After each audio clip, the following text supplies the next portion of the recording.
আমি অসুস্থ। বিকালে কোনো নাস্তা বানাইনি। দুপুরে কোনো রকমভাবে রান্না করেছি।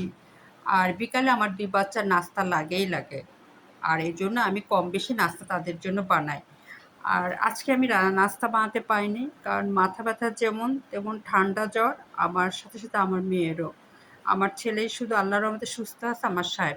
আর এইজন্য আজকে আর বিকালে বাসায় কোনো ব্যবস্থা করা হয়নি। সম্পূর্ণ কিনা নিয়ে আসা হয়েছে।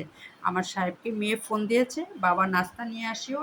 অলরেডি বাবা এগুলো নিয়ে আসছে। আমাদের ৪ জনের নাস্তা। এই আমাদের ৪ জনের নাস্তা এটা। তার মধ্যে এই সিঙ্গারা দুটোর মধ্যে একটু পার্থক্য আছে। একটাতে ঝাল বেশি, একটাতে ঝাল কম।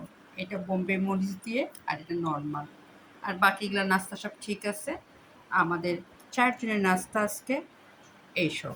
তার সঙ্গে আছে পুদিনা পাতা আর তুলসী পাতার হলো চা, রং চা আমি এটাতে বানিয়ে রেখেছি। আমি আর মেয়ে খাচ্ছি। আমার বেলকনির পুদিনা পাতা, তুলসী পাতার চা। আর আজকে আমাদের বিকালবেলার নাস্তা, কেনা নাস্তা, তার সঙ্গে সস আছে। খেতে মজাই লাগবে। তারপরও জ্বরওয়ালা মুখ তিতা, তিতা লাগছে বিধায় আজকের নাস্তাটা কিনে নিয়ে আসা হয়েছে বাইরের থেকে। আর আমাদের ৪ জনেরই বিকালকার নাস্তা